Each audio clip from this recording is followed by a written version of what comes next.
think it's funny that she's in debt $900,000? No, neither is a grown man yelling at the top of his lungs at people who aren't children. Well, you're dressed like a 6-year-old child. I wouldn't talk about that. Burn.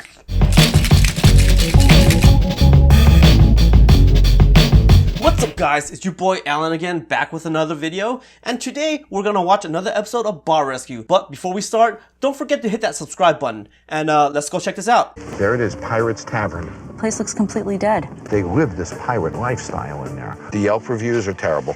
Horrible service, horrible food, horrible tacky decor. Honestly, I would rather walk the plank than go back to this dump. No stars.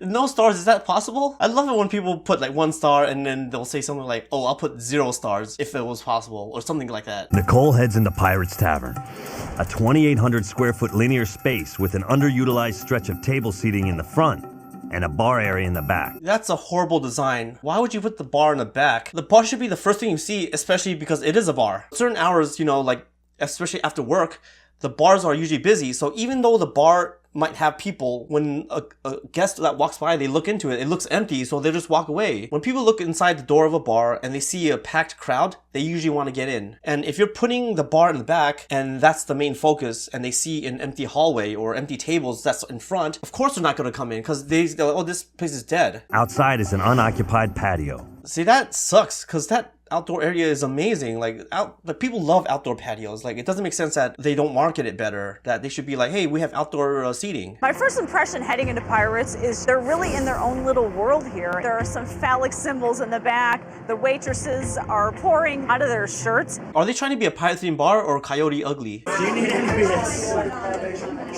I get you anything else? Are you good with that? At some point throughout the night, almost every employee came up to me to find out what I was doing. There's anything else I can do to help us. So I don't know how their training is, but whoever talks to the guest, that person should pretty much monitor the experience of the guest for the rest of the time that the guest is going to be there. You don't want to have 3 different people asking the same questions, especially when one of the people already took care of what that guest needs. Bill and Jen Rodenheiser owe me a favor, so I'm having them come out and be my spies tonight. Oh, I just did that episode, in case you're wondering. I'll put it on the card up here for those who haven't seen it yet. Recon. But unlike Nicole, they are unable to get help from anybody on the staff. I wonder if anybody's here. So that's weird. They're dressed the part, which is what the theme of the bar, they're trying to attract these kind of guests, and like no one's greeting them. Like, the first thing that you want to do when a guest comes in is welcome them. It doesn't matter if you're 3 deep. You gotta be like, hey, how's it going? Just wave to them. But the problem is, like we talked about earlier, the bar is all the way in the back. You have this long empty hallway where there's no dining guests. So of course there's no servers, and it doesn't look like there's a host stand. So yeah, there's nobody there to greet them. We were waiting for quite a while, so we sat down. This is kind of whacked. Sir, can we get some menus? Does anybody work here? Wow, the first people to see them is the kitchen staff. How do you have nobody greeting guests? Especially when your bar is not in front. Like, who's gonna see these people walking into the door? Just gonna seat yourselves whatever the you like, are you? That is not the proper way of greeting people. I understand that this is a pirate themed bar, but you still have to be professional. We were waiting and waiting. and waiting. Yeah. There's only one of me and so many of you. 2 people, that's a lot of people. All depends on how groggy you want to feel the next day. I'd like to feel rather groggy, please. Now then go with the regular then. It was like a rum, soda, I don't know. Tastes like That's such a horrible presentation. A traditional grog is just rum and water, but this is like, if you're gonna dress up with all these costumes, you should be dressing up your drinks with all these garnishes as well. Fresh catch, let me check. Just fresh catch today, mahi? Yeah. Did that just happen? You need to know what your daily special is, because people are going to ask you that, especially when it says ask your server. If you forgot for some reason, don't ask in front of the customers. Fresh mahi's fresh. Yes. Okay, Mahi's all right. Again, open kitchen. They can totally see that. It's not fresh. Is this fresh? That's got to be frozen fish. Is it frozen? If it's the mahi entree, it is, yeah. It's frozen. Oh, well, it wasn't. Yeah, so she basically was pretty honest, which is the server should have been honest right in the beginning. But if it's frozen, then why you're advertising it as the catch of the day? Like, what day was it? Tuesday of 1998? We just got to get out of here. You just need to get out of here. He should be bringing you back the bill, and I did take some stuff off your bill, and I apologize that things weren't up to par. We're working on it. We're working on it. So she's the owner. She knows that there's complaints. I kind of feel bad for her. The staff was really odd. It was uncomfortable. The food was disgusting. I think that they really believe that's a good product to be serving. So you think they did it right? So I would say that I think the servers think that they're doing it right, but the owner, the lady, she seems to know that they've been getting complaints. Were you busy? I think my place speaks for itself. So I guess that's a no? The problem with this bar is the concept. It's a pirate bar in Silver Spring, Maryland. Corporate people don't want to go have lunch in a pirate bar. It really depends. If you're working in a corporate job, I think you want to escape every now and then. People do go here because, they do have a following. It's just not as good as they'd like. I think the people that come in here and get it absolutely love it, and they come back. Not a lot coming back. Not a lot coming back, yeah. I know. So she clearly knows that there is a problem with the theme. Are you making money? No. Okay. I have not drawn a salary for 6 years. How are you surviving?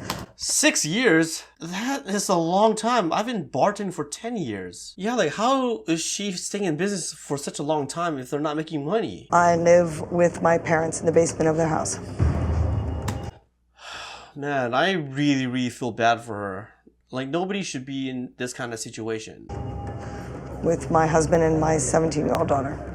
A husband and a 17-year-old daughter living in her parents' house. Her whole family is actually being affected by this as well. Impacted your daughter, it's impacted your parents, it's impacted your life, but it's still a vision that you think has been worthwhile for. Yes, I do.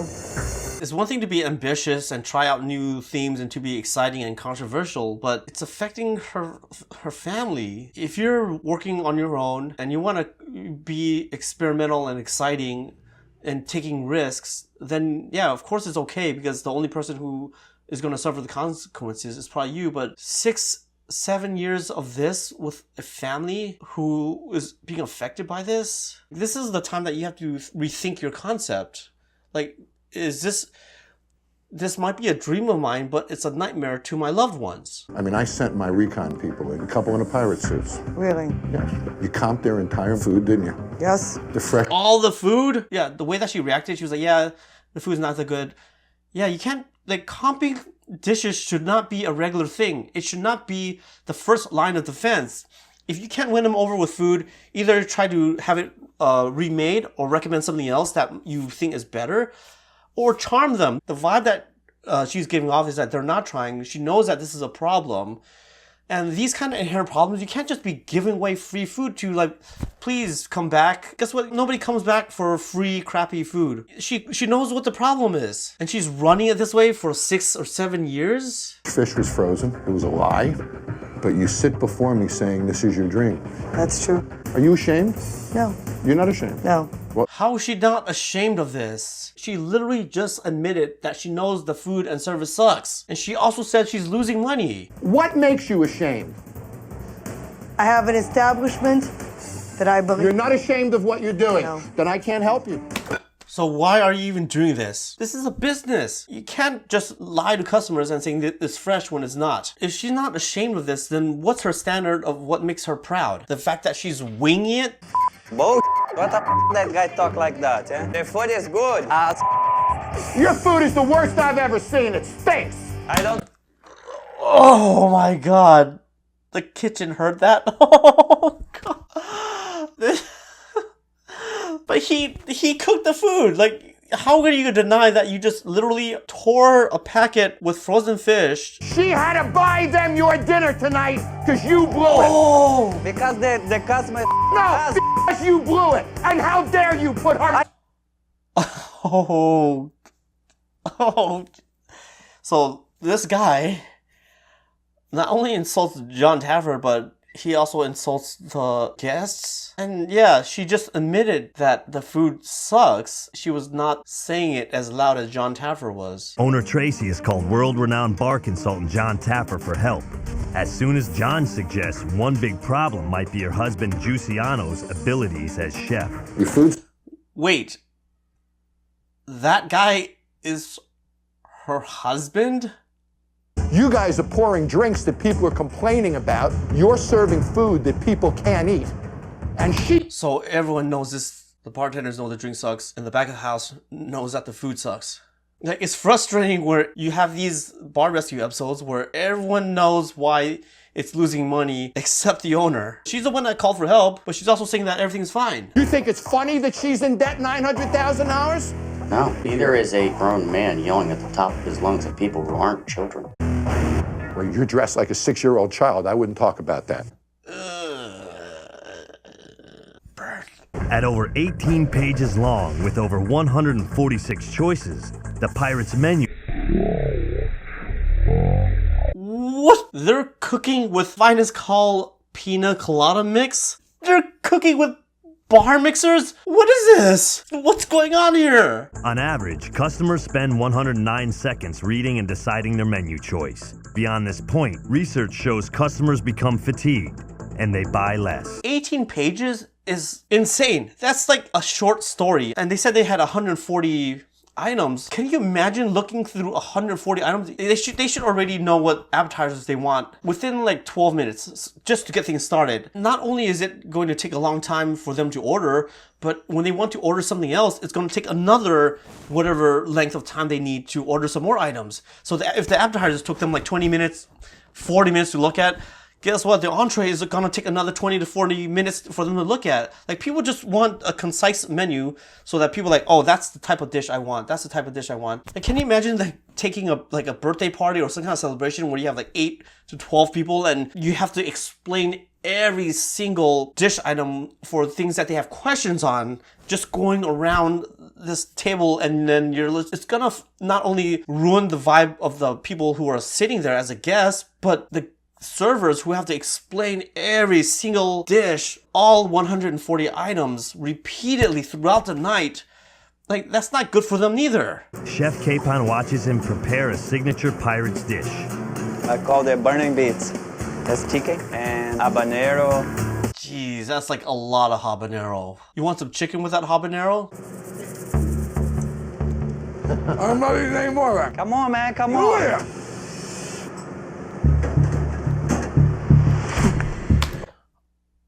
That's his own food. Never in my life have I even heard of a chef spitting out his own food. Okay. And then it's all the rum. Wow. So... Wow. That's like at least 6 ounces of booze. Oh, and there's more. Oh, there's more. Sorry, 7. All the drinks are the same. They're strong and sweet. Sugar upon sugar upon sugar. So I'm wondering who curated this cocktail list. The tipsy bartender? What do we do, buddy? How do you fix it? I mean, Giussiano, we gotta teach him how to cook. He's never been taught how to cook. Elaine. We have to start from scratch. So this is like a total disaster. You have bartenders and kitchen staff with no experience. You literally have to go through the basics. Like, everyone's overpouring at the bar. Everything's too sweet at the bar. And the chef, I'm not even talking about a cook. The chef has no experience. And he spits out his own food. From the human interaction, to the product, to what they do, how they do it. Wait. Was that a staff smoking a cigarette? This is not even like poor quality. They're like, it's an open kitchen. Anyone can see that. They could totally get shut down at any minute. Like, how are they not shut down by now? As Tracy and her staff play pirate, they don't even realize they're sitting on a treasure chest. There's 15,000 workers within a couple of blocks of this bar. Yes, this is a really good location. Not only is this a good location, but this pirate-themed bar offers like an escape for these people who are just on their computers. You know, they're on the office doing presentations, and this could potentially be a gold mine, but nobody has any experience. So I've created a simple menu with small plates where everything can be shared. What's this? Nice small sweet shrimp. lobster. Are you kidding me? I know that this chef has no experience, but how do you mistaken shrimp for lobster? This place has been doing whatever they've been doing. I have no idea what they've been doing, but I don't know how they've been doing anything at all with...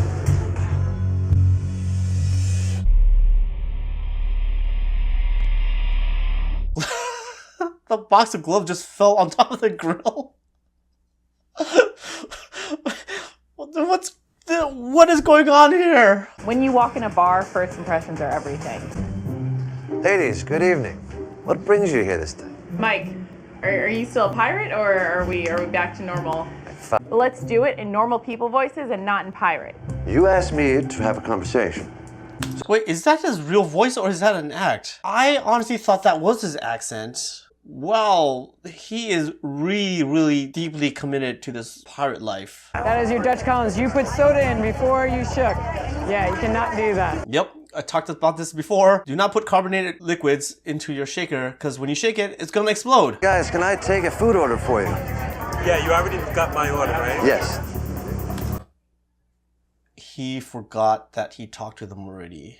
Like, what is going on here? With inattentive service and an overwhelmed kitchen, customers begin walking out. Well, we've been in here for 30 minutes and we got water, but that was it. 30 minutes? Like, and this is when you have servers who are going back to take the order from people that they already took orders from. Like, this is what happens when you don't have like a standard procedure on how to approach a guest. You end up wasting energy and time repeating the same steps, but on the wrong guests. Like, it's wasted energy. Pick up a meatballs, please. Huh? Pick up a meatballs, What please. time is the kitchen closed? Luciano, pick What up time is the kitchen Don't ask closed? me what time the kitchen closed. Who asked that in the middle of the busy service? This is his wife's business, and all he cares about is when he can leave. I go home. I don't stay here anymore. I don't stay here anymore. Dude, that's your wife's business. How do you walk out on that? Big time. I know. Excuse me. Up. Oh! I know that pressure tests are meant to be difficult, but this might be the worst pressure test I've seen so far on Bar Rescue. How angry would you be if you were them right now? Very angry. Very angry. Are you losing it? Because, well, there really only is one eye in Mike. The only pirate you'll ever meet in 200 years that actually lost his left eye to a sword duel. Why is he holding enough like that? That's insane that the cameraman even caught that. Jason stepped up and saved that kitchen. This food is really fresh and very good. It took a little while to get here, but it's fabulous. See, that's the thing about the food, like the quality. Like, as long as they know that you're doing their best, they're not going to have any grudge on you, because it's like, these guys actually were trying hard, because, you know, this is a pressure test. They can see the havoc that's going on. So yeah, even if you had to wait like 30 minutes for a meal, if the service is good and the food comes out good, even though it's a long wait, like, a lot of people are actually willing to forgive these minor mishaps. You did the best you could. I mean, it was crazy in here. I know, but I think there's a lot to work on together. I should not have treated you like that. That was wrong. You apologize. We're ready to move forward. Yep, there's nothing wrong with owning your mistakes and moving forward. Everyone makes mistakes, especially when you're in that amount of pressure. So I got to talk about Giussiano for a minute. Hello? Speak of the devil. There he is. Oh, he came back. Oh, this is going to be a little interesting. What happened? I think maybe being in there with a couple of professionals maybe was a little intimidating. One area of weakness that we need is a runner. He's gonna be my boss. I think they me. Him. Everybody. Dude, the only reason why you had this job is because you're the owner's husband. You have no qualifications. He spit out his own food. You guys ready to see it? 1, 2, 3. Oh, that's just... What the f is that? What happened? What the f is that? I'm scared. First of all, I wanted to make certain that all the office buildings and the cars that drove by knew we were new. 2, I had to communicate that we were for the business community. And 3, I had to communicate that we were food friendly. You know, to be honest, I have very mixed feelings about this as well.